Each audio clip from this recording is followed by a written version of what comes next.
What is going on, guys? We are back again. This is This is the fourth, fifth night in a row now. Bringing you this content because we know you guys can't get enough. So Erik's joining me again. He went to training camp 2 days in a row. He's got to be exhausted at this point. So Erik, how you doing today, man? Good, man. Yeah, I'm running on fumes today. I mean, I did get some good sleep last night after a long day in the sun, but today was another practice out there, and it was there wasn't much shade. I'll say that there wasn't much shade today, just because the practice started a little earlier. But it was a good day out there at St. John Fisher College. Yeah, definitely. And so let's get right into it, man, because you had a lot to say yesterday. You were very passionate about some of the exciting things you saw. Did that roll into day two? Are you feeling as happy about the offense, as excited as you were yesterday?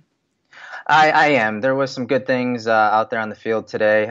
Kind of carried over with Daboll's offense. It's just fascinating to see firsthand what he's trying to do. I mean, you can almost you can just see it. You can feel it on offense. I mean, maybe the execution is not quite there yet because it's the second day of practice, but some of the things that he's doing, some of the matchups he's creating, some of the formations he's running and concepts that he's running, it's exciting to see, and it's refreshing, as Erik had tweeted yesterday. So what I saw today was just a continuation of that. I know I've been really offense heavy the last day or two, but with no pads, it's one of those things that you kind of have to focus on because the defense doesn't really, they don't really have the advantage right now. They can't really hit, they can't really bang. So a lot of the offense, the stuff that we're going to talk about is offense, but I did see some changes in the defense today, and that's something we'll talk about here in a second. Yeah, definitely. And also, to your point of talking about the offense, I think that's the biggest question mark on this team, and I really think that's what, me as a fan, that's what I want to know about, because I think we all know what to expect from the defense. Obviously, there's some new pieces there. We think that'll be an improvement, if anything, but this offense, there's so many question marks at every position group, and with Daboll coming in, of what to expect. Now, from some of the video that came out today, kind of showed what you were talking about yesterday with the shifts. I saw a lot of running backs split out wide, coming back in, or vice versa, where it seems almost every play that I'm seeing, people are moving. Is that what you're getting? Yeah, hands down. It's pretty much every play.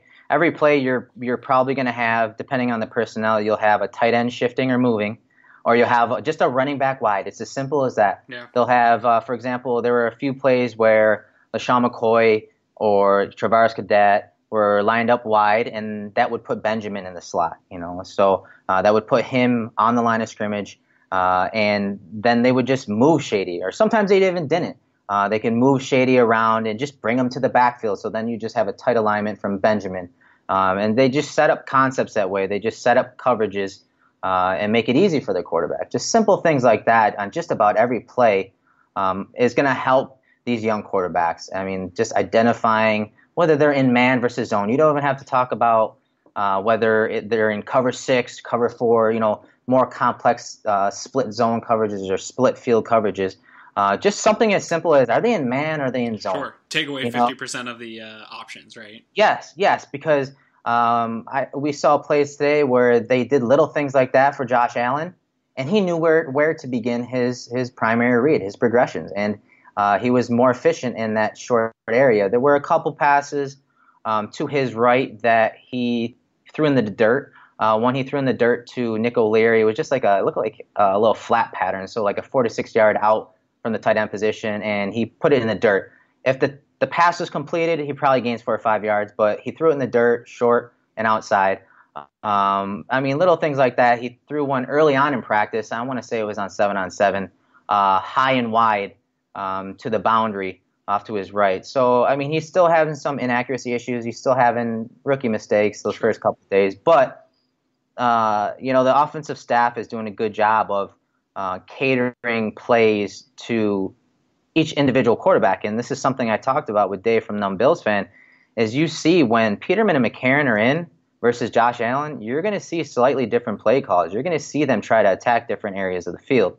You're going to have McCarron and Peterman attacking inside the numbers, inside the hashes, on those quick timing routes, on those two-man concepts to the middle of the field, those slants, those 5-step ins, With Allen, you're going to see him attack the intermediate to deep areas because that's where he's going to excel. That's where his accuracy, I know maybe advanced statistics don't really back it up, but that's where he feels most comfortable. He's not handcuffed, as he said yesterday. So you will see slightly different concepts in areas of attack from this staff. And that, to me, just speaks to Brian Daboll and his method of coaching, his method of game planning, his method of creating a scheme to fit his players. Absolutely. And I think we discussed it a little bit when Josh Allen was the draft pick and people were talking about Peterman being such a different quarterback, and McCarron wasn't on the team yet, I think, or maybe was, but they were saying, they're going to tailor different offenses, and I think people misread it to having two separate offenses, but it's still the same offense, right? It's still the same stuff, but you're just saying that Daboll's able to call plays that work to the strengths of the guy that he's got. Yeah, it's the same concepts, but maybe he starts off, maybe Daboll has him start off his primary read in a different spot. So maybe it's just different reads and stuff. Yeah, different reads. So generally speaking, as a quarterback, you're going to have those quarterbacks read either short to high or high to low, depending on down and distance, depending on formations, depending on personnel. On any given play, you're going to have your quarterback starting a read in a different spot if you see zone versus man. In any given play, you're going to have your quarterback start differently based on down and distance. Obviously, if it's 3rd and 12, 3rd and 14, you don't want your quarterback reading short to high. You want him reading high to low. So it's little things like that Daboll has injected into this offense, and I love what he does out there, not just with his X's and O's, but there was a play that Allen was in, I believe was in the second team segment, when they were trying to push the ball deep to the sideline of the stands. And Josh Allen threw the deep ball. It had to be a 15 to 20-yard deep ball. Kalen Clay was running deep. It was man coverage, man on man. Guy was in his hip pocket. And Allen threw the ball behind Clay, expecting a back shoulder pass. And, the average fan may look at that and you heard them kind of erupt like that was a terrible throw. But you saw Daboll run to the wide receivers and he was screaming at them. I don't know what he said directly, but he was screaming at them. And that was because Allen was expecting Clay to go back shoulder. And Clay didn't even look up. He didn't even realize the ball was en route. So Daboll obviously expected a back shoulder throw. Allen did as well. And that fell on the receiver and to look back. And Clay didn't even look back. The ball was already incomplete outside the sidelines already by the time Clay looked back. So it's little things like that that I like about Daboll, but it's also little things like that where it's a second day of practice. You're going to see stuff like that, and in deciphering whether it was on the quarterback versus receiver is where you're going to catch a lot of differing opinions on how practice went. Yeah, that's a great point. I was actually just talking to my brother about it. He's a big Bears fan. Mitchell Trubisky's under a spotlight there, and people are picking apart every throw in practice. And I said the same thing to him, like, well, you don't know timing routes, things like that. The receiver could have been off. Like, there's so much that goes into making every single play successful that you just don't know, especially when there's some of the options and things like that involved, and one guy just not being on the same page.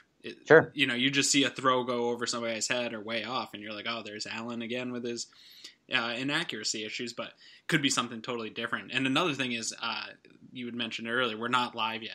And so things that would be even worse plays the offense is still getting the play through, right? Like when Jerry Hughes gets through Deion Dawkins, they're not calling the play dead. He's not getting the sack. They're allowing the play to continue. So a lot of things that you just don't know how they'll really shake out once live pads come on. The game speeds up a little bit. It's going to be sloppy these first couple weeks still. So hard to take too much into that. One thing that seems to be encouraging, and I just haven't seen it, have we seen any interceptions from any of the quarterbacks? I don't recall any off the top of my head. A bunch of pass deflections, don't get me wrong. There's a lot of pass deflections. Haven't seen any picks yet. I think the best chance was Trey yesterday to start practice off. But to your point, I think from day one to day two, I think the atmosphere at St. John Fisher College was a little more subdued today. I don't think the pressure was as high. You could feel that it was more laid back from the crowd, from the practice. So it's almost like those jitters from day one are kind of out of everyone's system. Everyone's just there to practice. They're not really overthinking things. I thought today was much cleaner. from snap, just little snap stuff, not bobbling snaps, not really fumbling. There were still plays made by the defense, but offensively, I thought that it was much cleaner. There was less nerves present, and guys were just starting to play. Yeah. So that was a good sign to see on the second day. I think sometimes we forget, while these guys are professionals, I mean, they get amped up too, right? It's that first day of practice, man. They've been waiting all year for this. You got these draft picks that this is their first time to really go out and ball out in front of the fans. This gets those guys excited too. They're not above that type of excitement. And when you have that kind of excitement, I mean, you've played sports. Mm-hmm. It gets really tough when you go out there with too much adrenaline and you start overshooting things and just your body takes over. So that's good to hear that's first day stuff's calmed down, gotten out of the way a little bit, and we moved on. So some of the changes, though, that we heard about, there was a change at the center position today, so it sounds like that is a nice head-to-head competition between Bodine and Groy. What do you make of that and then that competition? Again, it's very difficult to gauge anything when it comes to offense and defensive lines, just because of the lack of contact. I mean, you can tell they have to play with handcuffs just because they don't want to get hurt, first of all, and they know that the offensive line is kind of at a disadvantage when it comes to not having pads. Mm-hmm. And Jerry, he was wrecking stuff out there, which is a good and a bad sign. Yeah, obviously, if you can't get your hands on him and with pads on, then you have no chance as a big exactly guy. And that's why it's a good thing this early in camp, because then guys on the offensive line, those tackles are more focused on their technique. They're more focused on the speed of their kick slide, their technique of punching, because that matters that much more, because they can't literally just bear hug someone. They can't get their hands on them. They can't use little techniques of just like a little headbutt here, just to snap it in, and so I can lock my hands. It's just little things like that the offensive line is at a disadvantage. But Jerry Hughes showed up today. He was in the backfield a lot, and when it came to the defense, they did force a lot of the quarterbacks to hold on to the ball longer than the structure of the play. So you saw a lot of times where these quarterbacks were holding it above and beyond the normal structure of the play, extending plays, and even one of them, Nathan Peterman, he held the ball, extended the play, got outside the pocket to his left, and then heaved it probably about 45, 50 yards to Cam Phillips in the back of the end zone. Cam and the DB were neck and neck. The DB was right on him. I can't remember what DB it was, but he was right in front of him, and he was waiting on it, timed it perfectly, because it was a Hail Mary. It wasn't like it was a straight shot from Peterman on a rope. It was a Hail Mary. He threw it up. It was a smart decision to throw it to the back of the end zone, and Phillips went up and got it into the back of the end zone. So there were a lot of plays like that, Aaron, today, where the defense probably would have had a sack, or play would have been ended by the defense in some fashion or another. But the quarterbacks played through it, and it's good practice, because it's a scramble drill. It's something that a lot of teams do practice, especially with mobile quarterbacks. Once the 2.5 second average of snap to throw is done, you want your guys to know what to do on these scramble drills. And we saw a bunch of that today. So not many big plays by the defense, but again, they forced the quarterback to hold it on in more times than not, especially with our three quarterbacks right now. If you're looking head-to-head versus our defense, the defense is going to win that battle with the talent they have on that side of the ball. Yeah, it's good to hear about those scramble drills, though, because one, if Allen is playing at all, he's going to have some of those plays, and he's going to want to take shots. We know that. I got one for you. I got one for you too, man. It was probably the prettiest play I've seen so far this camp. And then two, I felt like they didn't do enough of that last year in practice. I don't know if they practiced or not, but when plays broke down and Taylor was scrambling, it seemed like a lot of guys were just kind of standing around, and he was trying to direct people. It didn't seem like anyone knew where to go, and I think they left a lot on the field because of that. But back to this Bodine and Groy thing real quick, because I understand what you're saying. You can't evaluate a ton of it. Yeah. They're obviously putting them in there with the ones to evaluate something. So is it just kind of seeing the defense at the line, seeing how he reads things? Is that really what they're evaluating with these different guys, or are they just doing it to go through the motions at this point in camp? I think, honestly, Bodine has I think he's the leader right now in the clubhouse.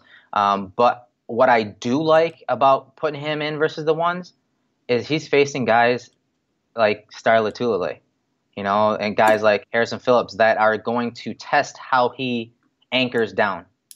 When you vertical set with your tackles, when you try to set a nice deep pocket like Juan Castillo does, the offensive line coach, you got to have guys that can anchor up the middle. And you think about Ryan Grohl, you think about Vlad Ducasse, and then obviously Miller coming back this year. You got to be able to set a pocket. You got to be able to keep the depth of the pocket. And there's a big difference between what we did last year with vertical sets and setting a deep pocket versus what we did with Aaron Cromer, where he was more aggressive with his tackles. He didn't care about how deep the pocket was. He just wanted width. When you vertical set, you set the depth of the pocket. You want your centers and your guards being aggressive up front so that your quarterback, like last year, Tyrod Taylor, had a height issue. Well, you're aggressive with those guys up front. You set the depth. You don't let them push the pocket in your face. And guys like Groy, they have that ability to anchor. Bodine gets pushed back a little more. But again, I think where Bodine's got the leg up is when they ask a center to be athletic, when they ask a center to peel back on some of these passes and screens.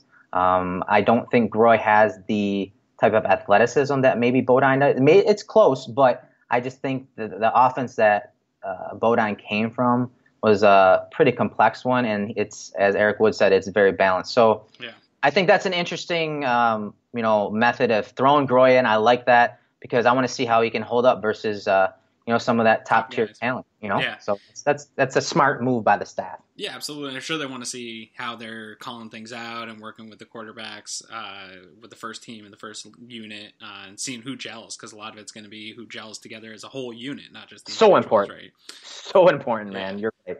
So you mentioned the structure of the play. The defense was making the quarterbacks hold on to the ball a little bit longer than they wanted to. So I want to flip back to that for a second because one of my fears this year is we got Jerry Hughes. I think that he was a lot more productive than fans realized last year just because he didn't have the sack totals that you expect to see out of him. He still had the production, but outside of that, we had nothing for a pass rush. And there's obviously going to be some changes to the defense this year now that they were able to get the linebacking core a little more athletic. They can move Zoe over for some passing downs. We've talked about that.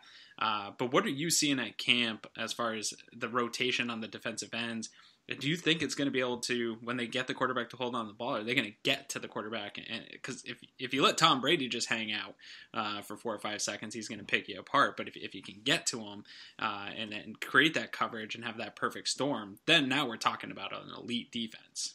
No, that's, you're making some great points, man, honestly, because today what I saw from the defense, I saw a lot of man coverage. Yeah. And when you play man coverage, you're tightening the windows. You're making your quarterback, you're making the opposing quarterback hold the ball longer. You're making those windows tighter. You're making him have to, yes, the decisions may be quicker, but he still has to let those routes develop. And if they're not routes where you get a rub concept or a mesh or some kind of concept that the receivers can, pick each other and pick off defenders, well, guess what? The quarterback's going to have to hold on the ball longer. And that's what we saw today. We saw a lot more man coverage.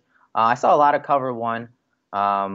And there was some too high sets too, but I saw a lot of cover one. I saw Edmonds. I mean, you put him in man coverage. There was one play at the end of practice and the team segment where I think it was A.J. McCarron was the starting quarterback of the third segment. He ran a play action pass and he tried setting up a screen to his left, and it was man coverage. So in man coverage, Edmonds is going to have the running back, and he did not flinch.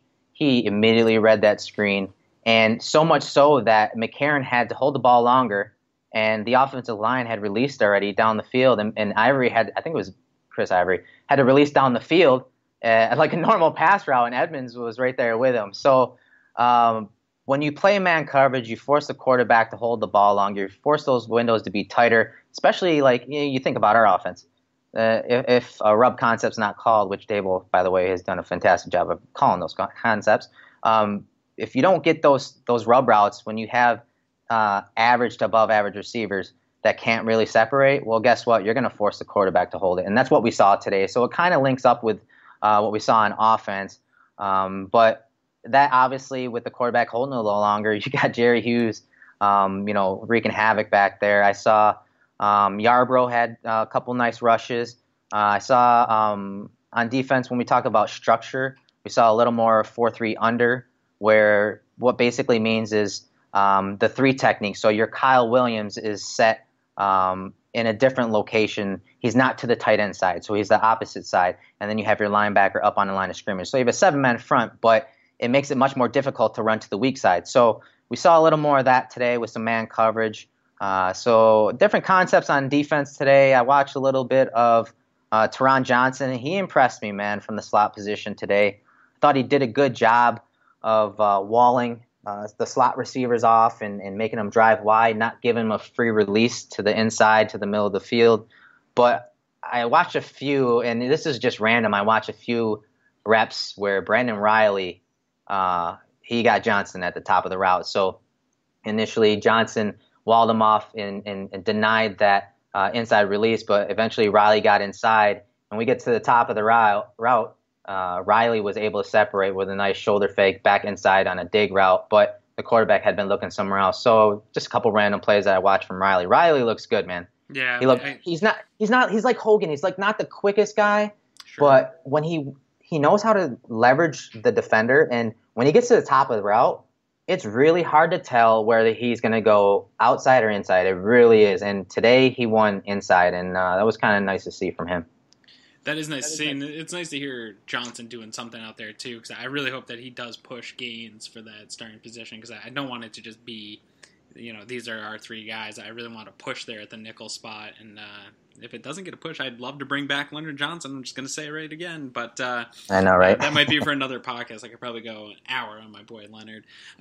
So cool, man. Well, to kind of wrap up here, I don't want to keep you too long because I know you've had a busy weekend already. Mm-hmm. And kind of to wrap up, is there anything, other final thoughts that you want to leave Bills fans with heading into the weekend, or what? Yeah, I want you guys to go to the Cover One Twitter timeline and look at a play that I called out during individual practices. Like I said yesterday, this is where you're going to find so many tidbits about what's going to happen during practice. And if you watch some of the footage of what I posted about the Bills working midline RPOs, that is something you can really learn, because it's obviously something that they've installed, and it's primarily for Josh Allen, and that was confirmed from Zoe. I mean, he said, this is something that they're installing, again, long-term. They're thinking long-term. All right, so it's a midline RPO where basically, for example, say Josh Allen's in the shotgun, you have the running back to his left. And kind of like a couple years ago, if you guys remember, we ran that pin and pull sweep so well. Well, it's the same action, so that running back's going to come across the face of Josh Allen to his right, and Josh Allen's going to put the ball in the belly of the running back, but his eyes are up and he's reading.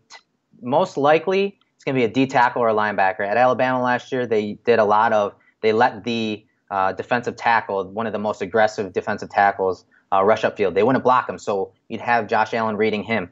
If that guy crashes on the running back, then Josh Allen's going to keep it, and they have a pass set up behind it. So there are things like that Dable is installing that is really exciting. Those RPOs are there. They didn't run as many today, but they ran a midline run today, and even on that, Allen gave it in team practice, and it splits the defense. They call it midline because it's splitting the defense in half. You're making that backside linebacker or that backside D tackle make a decision, and then whatever decision he makes, it's going to be wrong. That's what RPOs do. That's what these midline reads do, and almost like a zone read does to a defense. Splits it in half. Well, guess what? Shady pushed it front side, and when he cut it back behind the guard and center, he had a wide open hole. So this is stuff that midline and RPOs like this are something that Shady ran a lot of with Chip Kelly in Philadelphia. So that's something to be excited about. And they also showed probably the prettiest play, and I kind of mentioned it earlier. It's a triple option. It's kind of like what Chip Kelly did. So they had basically Shady was wide, and he motioned in to a split back formation, right? And so in the backfield, in the split back formation, you had DeMarco and you had Shady. And what they did was they ran basically as a zone read. So it's the triple option. They zone readed it. So they read the defensive end. The defensive end crashed on the running back. And so Josh Allen kept it. So it looked like Josh Allen just going to run it outside. Well, out of nowhere, like I couldn't see the defender, but out of nowhere, obviously a defender had hunkered down on him and was chasing Josh Allen. what did Allen do? Out of nowhere, on the run, he throws it deep down the sideline. So that's a triple option. A lot of teams will run that look, and they'll throw just like a screen instead of going deep. But they threw it deep. I can't remember who caught it down the field, but it was basically a triple option. I mean, that's a modern day triple option. So stuff like that's exciting. I mean, I only saw it that time, but it was exciting to see from this offensive staff. I love it, man. I love hearing you get all passionate about what Daboll's doing, and can't wait to see more of it as we get further into training camp here. I'm sure we're only going to see more of that type of stuff, and you're only going to get more and more excited. Obviously, you won't be there the entire time, but Sure. I have a feeling that you'll see the clips and let us know what's going on, because this is the type of insight you only get here at Cover One and cover1.net. What exactly is going on? You know, I see the plays, but I don't really understand what exactly they're doing until I talk to you. And when sometimes it's happening in the Slack channel when we're all talking, and Erik will come in and say, hey guys, this is what happened. You know, we're sharing the posts, and Erik will come in and let us know exactly what it is. And you only get access to that Slack channel if you're a premium member. So head over to cover1.net and make sure you click on the premium subscriptions. Go sign up now. Get in when the preseason, and you're in for the whole year. We got tons of content coming out. I was talking to some of the guys of what they're working on, and it's exciting stuff. So head over there, and don't forget to head over to wherever you get your podcasts, and make sure that you subscribe to Cover One Buffalo podcast, and so that you get notified when we have new podcasts and things like that. And speaking of notifications, go and download the Cover One app in Android store or iOS store. Make sure you get that, and you get all that content that I just talked about delivered right to your phone, and you get the notifications when stuff's popping up. So you know where to find Cover One. You can find me at AaronQuinn716, and just stay posted, guys, because we got content coming out all the time, and we can't do it without you, and we appreciate you guys, and thanks for listening as always.